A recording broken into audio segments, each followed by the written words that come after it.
Bismillahirrahmanirrahim. Assalamualaikum warahmatullahi wabarakatuh. Waalaikumsalam warahmatullahi wabarakatuh. Bagaimana kabarnya Bapak Ibu guru hebat semua? Alhamdulillah, luar biasa. Allahu Akbar. Ya. Jadi Bapak Ibu di sini kita santai saja, ya. Adapun tujuan saya ini memanggil Bapak Ibu semua, mengundang Bapak Ibu semua di sini adalah salah satunya untuk melengkapi tugas saya sebagai CGP Angkatan 10, ya. Jadi untuk melengkapi tugas aksi nyata modul 1.4 tentang budaya positif.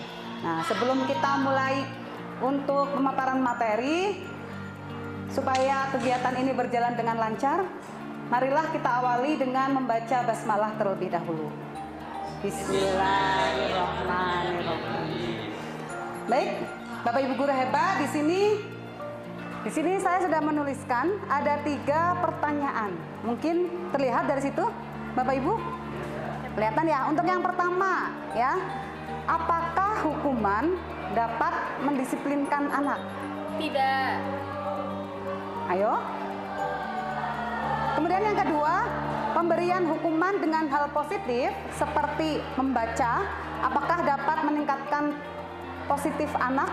Biasanya kan kita misal ada siswa yang terlambat masuk ke kelas, nanti sama kita silakan ke perpus membaca buku. Nah, menurut Bapak Ibu, apakah dengan pemberian hukuman dengan hal positif, ya contohnya tadi seperti membaca, apakah dapat meningkatkan hal positif pada diri anak? Bisa.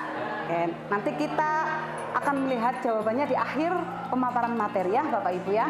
Selanjutnya yang ketiga, pemberian penghargaan apakah dapat meningkatkan motivasi belajar anak? Ya, biasanya kan kalau misal ada anak yang mendapat nilai 100 nih, sok sama ibu dikasih jajan. Nah, menurut Bapak Ibu, apakah dengan pemberian penghargaan ini dapat meningkatkan motivasi belajar anak? Bisa. Ayo? Bisa. Oh, bisa. Baik. Kita simpan dulu jawaban Bapak Ibu semua ya. Nanti akan kita bahas pada sesi akhir setelah penyampaian materi.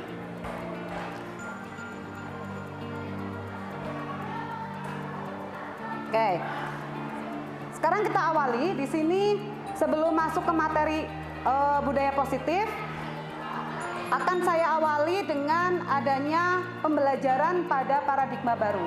Ya, pada paradigma baru ini pembelajaran yang harus kita lakukan, ya kalau zaman dulu kita mengenal adanya teacher center learning atau pembelajaran berpusat pada guru. Ya, kita masuk ke kelas, nerangin, ngomong, nulis di papan tulis, siswa nyatet. Nah, pada pembelajaran paradigma baru itu kita sebagai guru dituntut untuk mengubah cara mengajar kita menjadi student center learning atau pembelajaran yang berpusat pada siswa. Nah, tentunya untuk pembelajaran berpusat pada siswa, salah satu caranya kita harus senantiasa menerapkan pembelajaran berdiferensiasi. Nah, apa pembelajaran berdiferensiasi? Mungkin Bapak Ibu sudah ada yang pernah mendengar pembelajaran berdiferensiasi? Silakan Bu Fien. Pembelajaran yang disesuaikan dengan kebutuhan siswa. Baik, bagus sekali, tepuk tangan buat Bu Fien. Ada lagi? Bu Untari? Pembelajaran yang membedakan dari berbagai aspek karena tingkat kemampuan siswa. Oke, baik. Jadi hobi atau kesenangan siswa. kesenangan siswa, betul sekali. Boleh tepuk tangan buat Bu Untari. Betul, jadi tadi kesimpulan dari jawaban Bu Fien dan Bu Untari adalah pembelajaran berdiferensiasi, intinya kita harus dapat memfasilitasi semua kebutuhan belajar dari peserta didik. Karena peserta didik kita itu kan bervariasi. Jadi kita tidak boleh hanya memfasilitasi satu macam peserta didik saja. Nah, tentunya di sini untuk kebutuhan peserta didik harus selalu diterapkan dengan tujuan agar peserta didik tersebut dapat mempunyai karakter profil pelajar Pancasila. Di antaranya di sini ada beriman dan bertakwa kepada Tuhan Yang Maha Esa, kemudian berkebinekaan global, gotong royong, kreatif, bernalar kritis, dan mandiri. Baik, itu tadi untuk paradigma baru yang harus kita resapi sebagai seorang guru. Nah, selanjutnya perubahan paradigma tersebut juga dijelaskan oleh Dr. William Glasser. Ya, di sini mungkin ada pandangan-pandangan yang selama ini kita percayai, tapi ternyata itu hanya ilusi belaka. Ya, di antaranya yang pertama ada kita percaya bahwa guru itu dapat mengontrol murid. Padahal aslinya itu hanya ilusi, ya. Aslinya kita itu sebagai guru tidak bisa mengontrol murid. Ya, walaupun murid itu pada saat kita, misal kita sok nak kerjakan PR-nya, anak itu mengerjakan, tapi sebenarnya bukan kita yang mengontrol murid itu untuk mengerjakan, tapi apa? Murid tersebutlah yang menginginkan untuk mengerjakan tugas tersebut. Jadi segala sesuatu yang terjadi pada murid itu sebenarnya bukan karena kontrol kita. Baik, yang kedua, di sini ada ilusi bahwa penguatan positif, efektif, dan bermanfaat. Nah, penguatan positif atau bujukan itu sering kita lakukan, ya.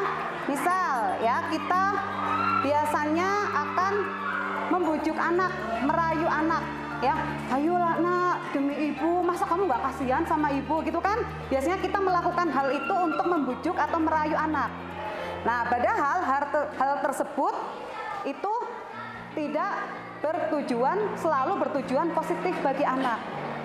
Ya, jadi yang harus kita terapkan adalah anak tersebut harus tahu tujuan dia melakukan hal tersebut. Jadi bukan karena disuruh sama Bu Ari nih, jadi aku ini enggak. Tapi dia harus tahu kalau aku melakukan itu manfaatnya buat aku apa. Itu.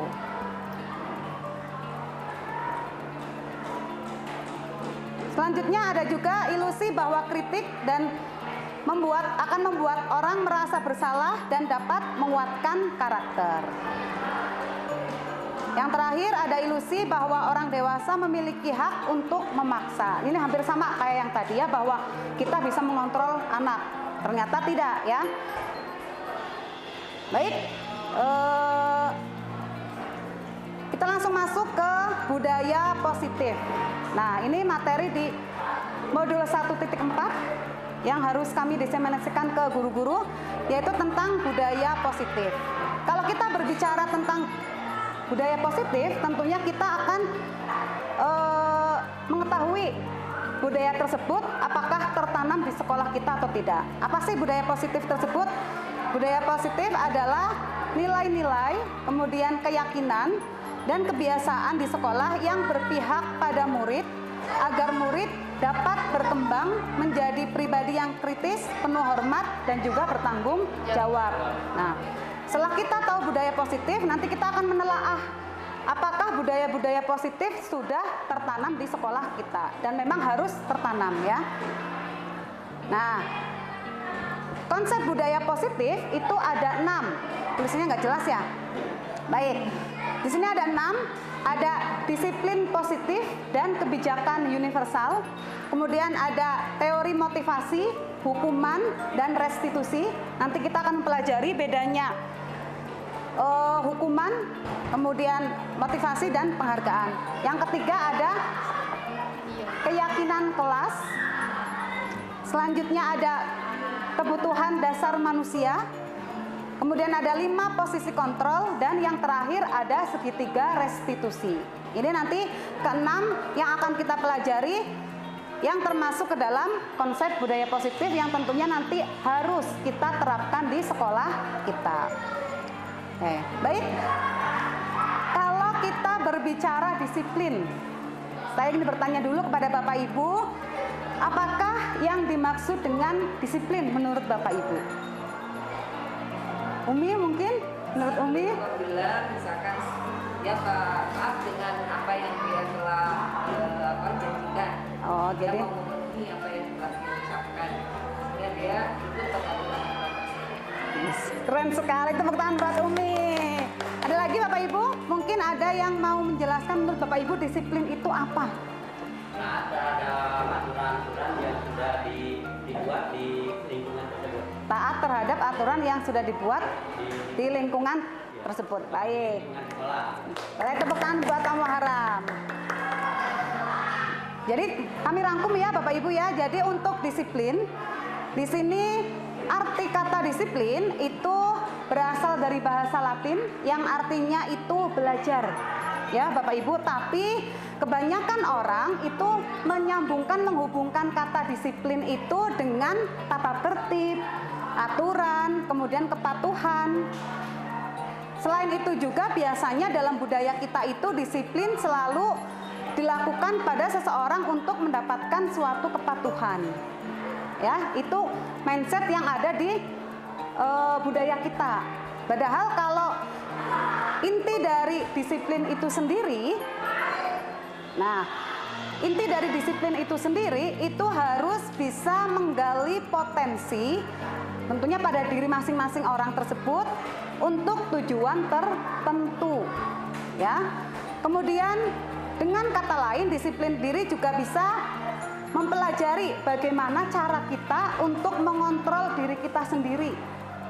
Kemudian bagaimana kita bisa menguasai diri kita sendiri untuk memilih tindakan yang mengacu pada nilai-nilai yang kita hargai tersebut. Itu merupakan disiplin diri. Nah, selanjutnya untuk disiplin diri tentunya juga harus berhubungan dengan kebajikan universal. Nah, kalau kebajikan universal ini merupakan sikap dan perilaku kita ya yang dijadikan fondasi untuk perilaku diri kita. Nah, untuk kebajikan universal yang kita percayai sekarang untuk murid-murid kita adalah salah satunya ada profil pelajar Pancasila.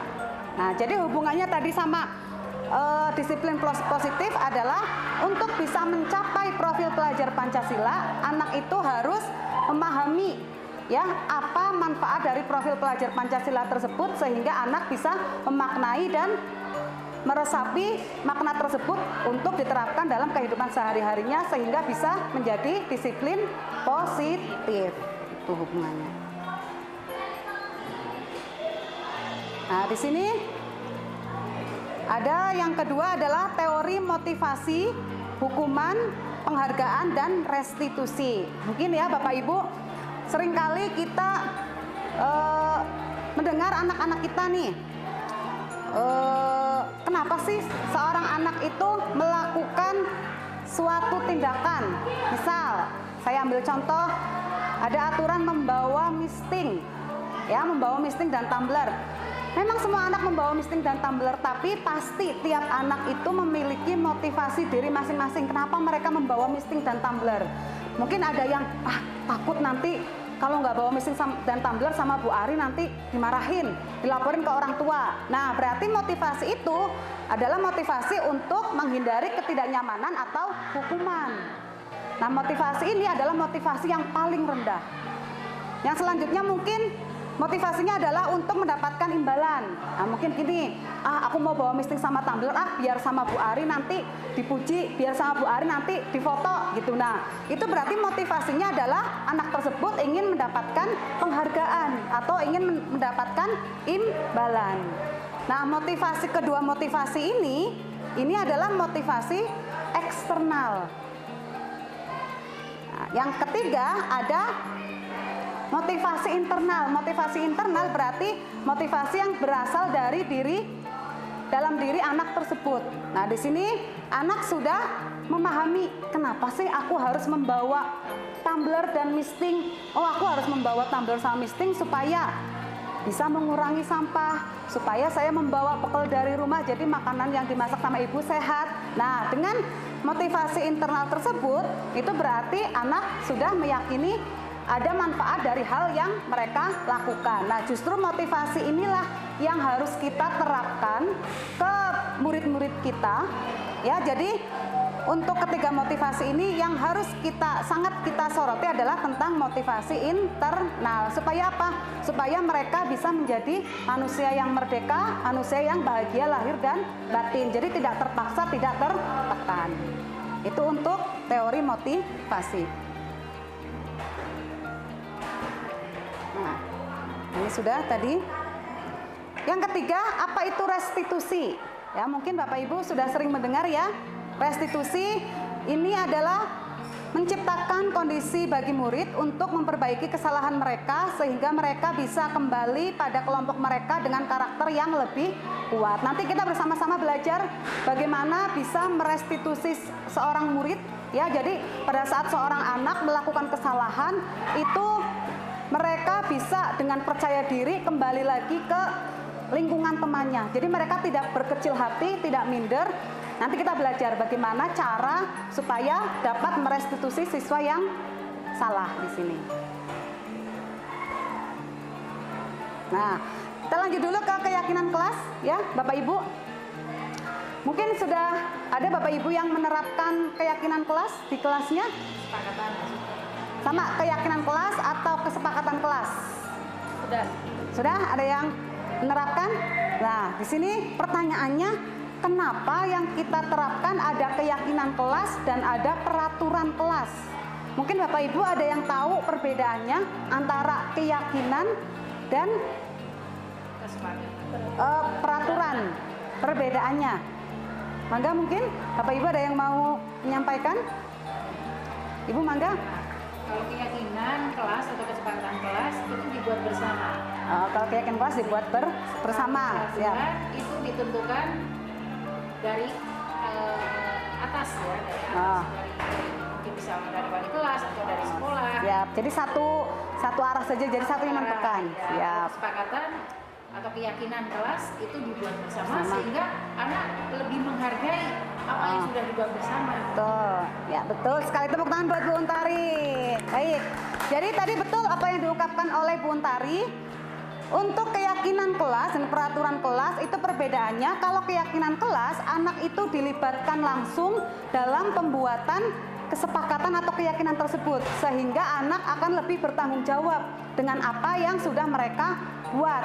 Tapi kalau peraturan itu lebih ke kita sebagai guru atau sekolah yang membuat peraturan tersebut, sehingga siswa mengikuti itu karena terpaksa, nah karena takut.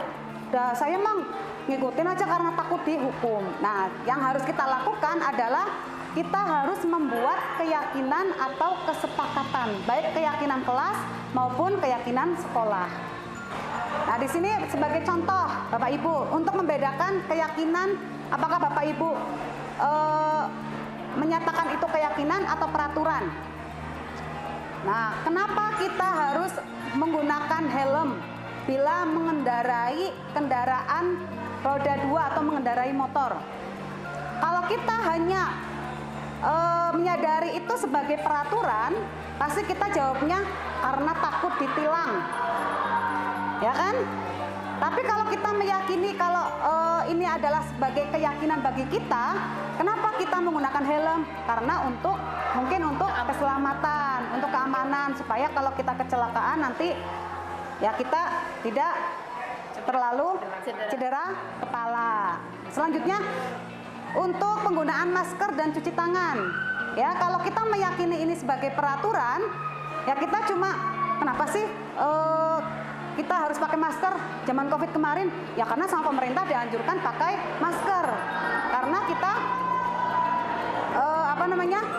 takut kena Covid. Itu kalau peraturan. Tapi kalau kita meyakini, kenapa kita harus menggunakan masker? Kenapa kita harus mencuci tangan pada saat kemarin sebelum makan? Nah, kita meyakini manfaatnya apa untuk kita. Jadi bukan cuma karena takut. Itu. Nah, di sini untuk proses atau cara pembentukan kelas, ya ini kebetulan saya sudah menerapkan di kelas-kelas. Ini saya ambil contoh untuk pembentukan keyakinan kelas di 7D. Jadi intinya untuk pembuatan keyakinan kelas, kita harus membuat pernyataan yang universal. Ya, jadi jangan pernyataan yang khusus, tapi pernyataannya yang bersifat universal. Selanjutnya dibuat dengan pernyataan yang positif. Jadi kita tidak boleh menggunakan kata-kata negatif. Misal, contohnya dilarang membuang sampah sembarangan. Nah, kita harus ubah kata-kata dilarang tersebut menjadi kalimat yang positif. Contohnya apa? Kalau dilarang membuang sampah sembarangan, berarti kalimat positifnya buanglah sampah pada tempatnya. Buanglah sampah pada tempatnya. Betul. Atau misal dilarang lari di depan koridor. Dilarang lari-larian di depan koridor kelas. Itu kan negatif kan? Berarti positifnya Mohon pelan-pelan. nah, dibuat menjadi kalimat positif. Mohon Pelan-pelan berjalan pelan-pelan di koridor. Jadi selalu dibuat dengan kalimat yang positif. Selanjutnya, untuk keyakinan kelas itu dibuat sedikit saja. Jadi tidak usah banyak-banyak. Supaya apa? Supaya mudah diingat oleh anak. Selain itu, sesuai dengan kondisi sekolah, dan di sini semua warga sekolah atau warga kelas harus dilibatkan, baik dalam pembuatan maupun dalam pelaksanaannya. Itu untuk keyakinan kelas. Kemarin foto-foto pada saat saya melakukan keyakinan kelas di kelas 7D. Ya, jadi tahap awalnya semua siswa itu membuat satu keyakinan. Selanjutnya ditempel di depan. Untuk keyakinan yang masih sama satu tipe kita kelompokkan. Selanjutnya terbuatlah satu keyakinan kelas.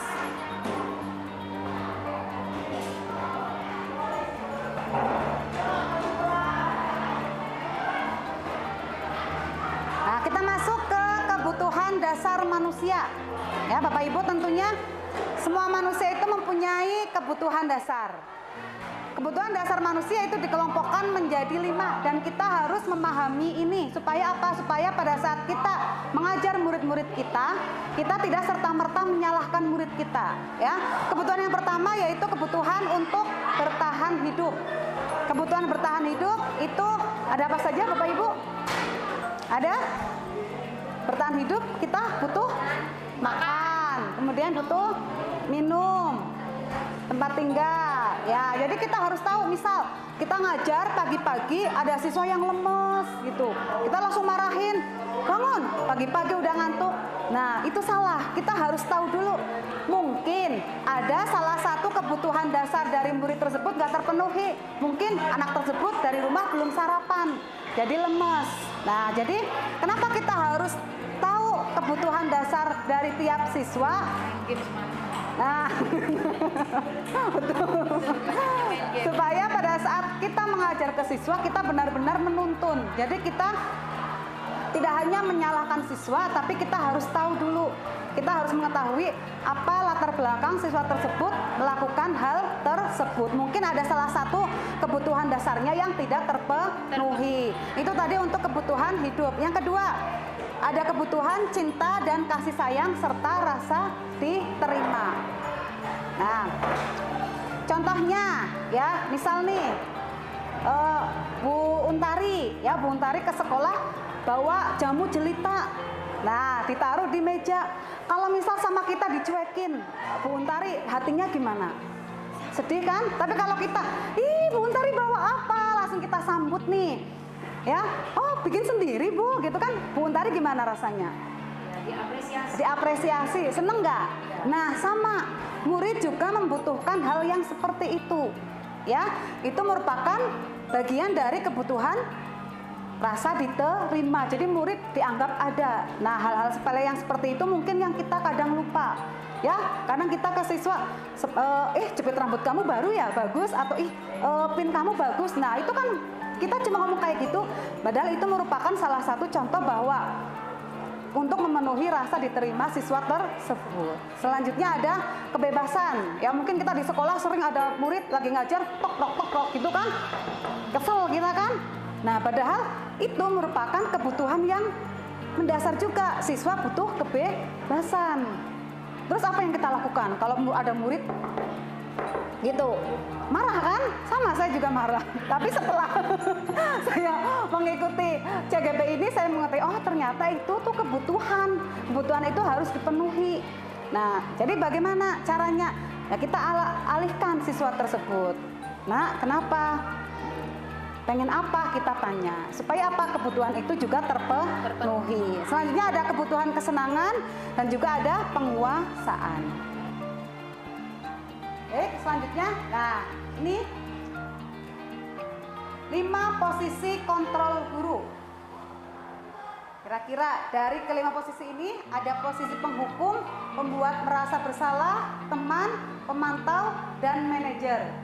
Saya jelaskan satu persatu dulu.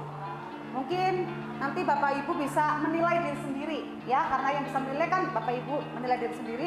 Saya itu posisi kontrolnya itu ada berada di mana sih sebagai seorang guru.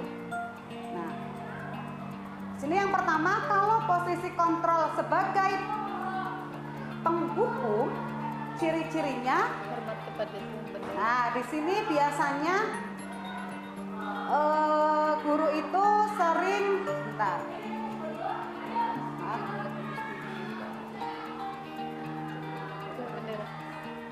Kalau siswa melakukan kesalahan, guru tersebut akan langsung memberi hukuman, baik hukuman yang berupa fisik maupun hukuman tadi yang merasa aku ngasih hukuman positif nih, disuruh menulis, disuruh ini. Nah, contohnya ini, misal ada siswa yang terlambat ke sekolah, disuruh hormat di tiang bendera. Ada siswa yang tidak menggunakan atribut sekolah lengkap, misal dihukum untuk membersihkan kamar mandi. Itu ciri dari guru penghukum. Nah, selanjutnya guru yang pembuat merasa bersalah. Yang ketiga, guru sebagai teman. Kemudian yang keempat, guru sebagai pemantau. Dan yang kelima, guru sebagai manajer. Nah, biasanya kata-kata yang digunakan kalau untuk guru pembuat merasa bersalah, biasanya gini. Nah, kok kamu gitu sih? Kamu seneng ya ibu dimarahin sama kepala sekolah? Jadi siswa merasa, aku bikin ibu dimarahin nih. Nah, itu ciri-cirinya. Selanjutnya yang ketiga ada yang teman.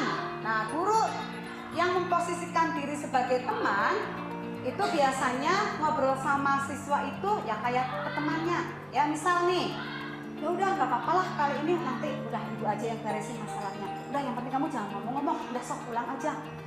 Jadi menganggap murid itu sebagai teman. Nah, yang keempat, posisi pemantau. Biasanya kalau posisi pemantau selalu mengaitkan apa yang dilakukan oleh siswa itu dengan aturan. Kamu tahu nggak aturannya? Kan aturannya, misal aturannya adalah masuk sekolah jam 7. Jadi selalu dikaitkan dengan aturan. Sedangkan posisi kontrol sebagai manajer, di sini guru selalu mengarahkan siswa untuk dapat memecahkan masalah yang dihadapi. Jadi siswa bisa mencari solusi dengan masalah yang sudah dihadapi. Dengan misal di sini mengatakan, kamu pengen nggak memperbaiki ini? Rencana kamu apa? Kalau kamu masalahnya ini, kamu nanti memperbaikinya bagaimana? Jadi anak diajak untuk mencari solusinya sendiri.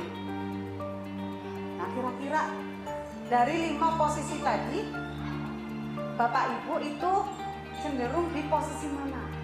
Manajer. Ibu mulai manajer. Manajer ini? Mestinya. Manajer. Kamu arah? Manajer. Kemudian manajer. Bagus. Tepuk tangan buat kita semua. Ya, jadi sudah ada di posisi manajer. Nah,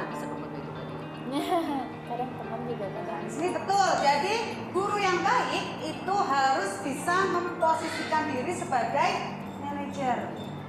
Ya, di mana di sini posisi manajer nanti mengacu pada restitusi yang dapat menjadikan murid sebagai manajer bagi dirinya sendiri. Jadi kita nanti akan mengarahkan murid supaya bisa mengontrol menjadi manajer untuk dirinya sendiri, bukan kita yang tadi mengatur siswa, bukan, tapi siswa yang mengontrol dirinya sendiri sehingga tercipta identitas berhasil pada murid tersebut.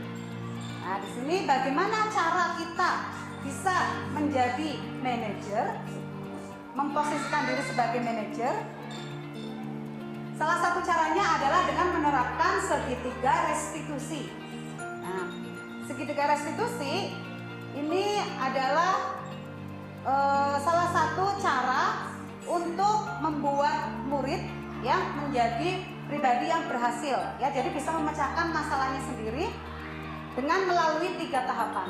Tahapan pertama yaitu dengan menstabilkan identitasnya. Kemudian yang kedua, memvalidasi tindakan yang salah dan menanyakan keyakinan. Nah, tujuannya apa? Dengan segitiga restitusi ini, murid akan menjadi pribadi yang mandiri, kemudian bertanggung jawab, dan juga menjadi pribadi yang berhasil merdeka, ya, bahagia lahir dan batin. Di sini saya akan jelaskan langkahnya, langkah dari segitiga restitusi. Yang pertama adalah untuk menstabilkan identitas, ya. Bagian dasar dari segitiga ini bertujuan untuk mengubah identitas anak dari orang yang gagal karena melakukan kesalahan menjadi orang yang sukses. Jadi biasanya setiap anak kalau udah melakukan kesalahan, pasti anak tersebut akan minder, ya. Anak sebelah kamu takut, minder, malu. Nah, di sini tugas kita adalah mengubah identitas anak tersebut dari gagal menjadi baik. Contohnya dengan berkata, "Nggak apa-apa nak, berbuat salah itu wajar. Ibu juga pernah kok salah. Bukan cuma kamu yang berbuat salah." Atau berbuat salah itu manusiawi. Ya, jadi kita menuntun siswa dengan kata-kata, jangan langsung, kamu tadi ngapain? Kamu gitu, nggak boleh. Ya, tapi kita menstabilkan identitas anak dulu. Jadi yang tadinya down, malu, kita angkat dulu. Gak apa-apa nak, salah itu manusiawi. Kemudian ibu juga pernah kok salah. Nah, dengan dikatakan seperti itu, anak jadi, oh iya ya bu, jadi terangkat lagi. Nah, yang kedua, setelah kita menstabilkan identitas, kita harus memvalidasi tindakan yang salah. Ini bukan artinya berarti tindakan yang salah harus dibenarkan, bukan. Di sini setiap tindakan dilakukan dengan satu tujuan. Jadi kita harus mengetahui kenapa anak tersebut melakukan tindakan tersebut. Kita gali dulu, ya, dengan cara pasti kamu punya alasan ya kenapa kamu melakukan itu. Jadi setelah kita nanyain, nggak apa-apa, ibu juga pernah melakukan kesalahan seperti kamu. Nah, kamu pasti punya alasan kan kenapa kamu melakukan itu. Nah, jadi di situ anak mulai terbuka, ya, mau menceritakan apa yang dia rasakan. Selanjutnya yang ketiga, setelah kita tadi menstabilkan identitas, validasi tindakan yang salah, tentunya yang terakhir kita harus menanyakan keyakinan. Kita kembalikan lagi. Nah, dengan kamu melakukan itu sesuai nggak sama kesepakatan kelas kita? Atau itu sesuai nggak dengan keyakinan sekolah kita? Jadi yang tadinya anak istilahnya merasa down, lalu kita angkat lagi, kemudian kita ajak ngobrol, anak berpikir itu sesuai nggak sama keyakinan kelas kita. Jadi anak mencari jawaban sendiri.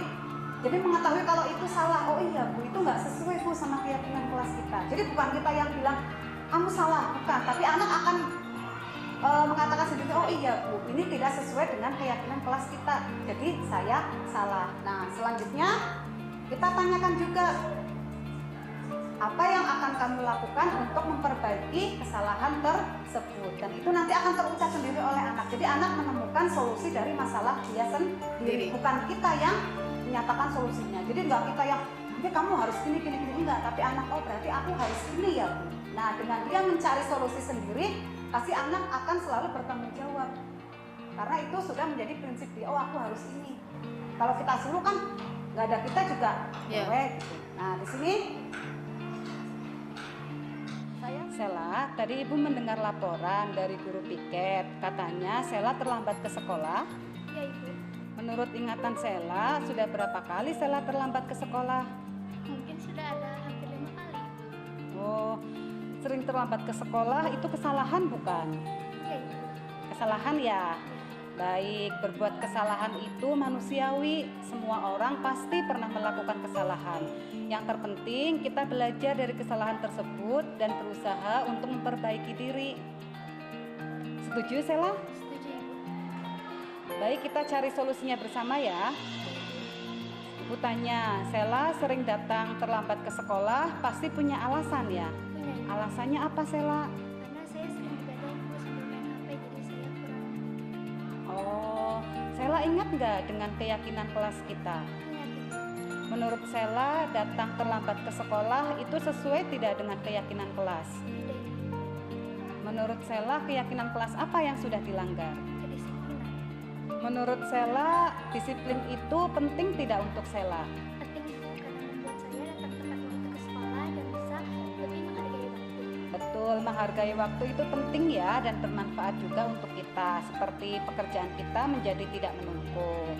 Ya Ibu, saya juga menyesal karena datang ke sekolah terlambat. Saya minta maaf ya Bu. Ya Sel, sikap yang sangat baik sudah kamu lakukan dengan cara meminta maaf kepada ibu. Kemudian menurut Sela, apa yang Sela lakukan agar Sela tidak datang terlambat lagi ke sekolah? Mungkin saya akan tidur lebih cepat dan tidak akan begadang lagi supaya tidak terlambat datang ke sekolah. Baik, Sela tadi sudah menemukan solusinya ya. Solusinya tadi Sela akan tidur lebih cepat dan tidak main HP sampai larut malam. Nanti juga ibu akan bekerja sama dengan orang tua Sela supaya memantau Sela ya, supaya Sela tidak terlambat lagi ke sekolah. Ya Ibu. Baik Sela, silahkan Sela bisa kembali lagi ke kelas. Terima kasih sudah mau berdiskusi untuk mencari solusi bersama ibu ya. Sama-sama, makasih juga ya Ibu.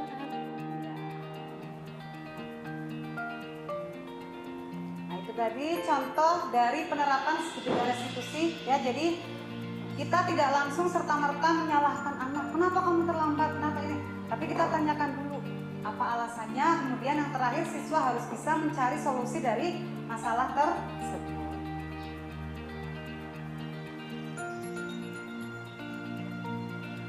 Nah, jadi kesimpulan dari modul 1.4 budaya positif di sini adalah kita sebagai seorang guru yang baik itu harus memiliki kemampuan dalam mewujudkan budaya positif di sekolah. Jadi dari ke-6 budaya positif tersebut kita harus mampu mewujudkannya.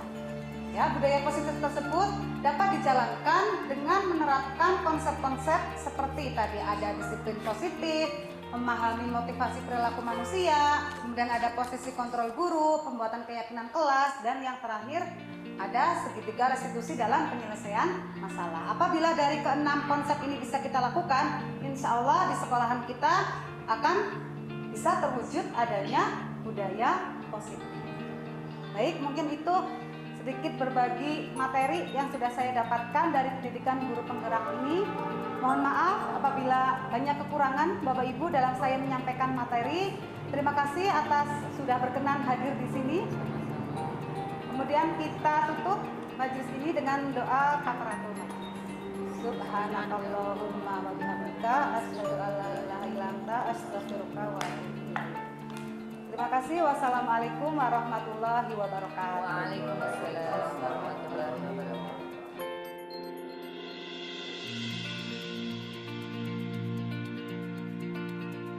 Assalamualaikum warahmatullahi wabarakatuh. Saya adalah Naisy Rahmawati. Saya adalah salah satu peserta diseminasi yang disampaikan oleh Bu Ari. Materi beliau adalah tentang budaya positif. Materi budaya positif ini sangat bagus disampaikan oleh Bu Ari dan sangat menginspirasi saya. Saya mengetahui tentang bagaimana mengelola kelas, kesepakatan kelas, dan juga menjadi guru yang sosoknya disukai oleh para siswa.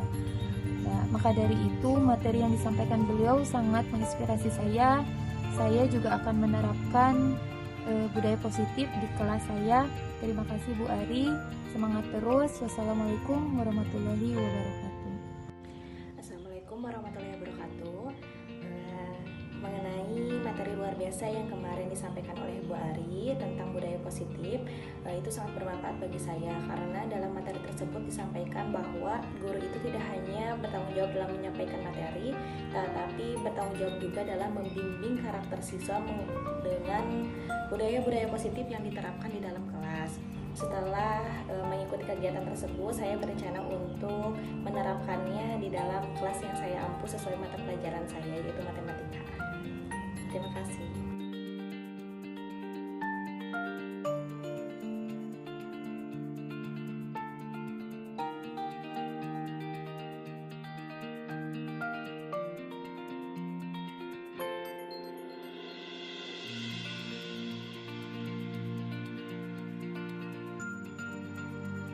Berakrablah dengan teman sekelas.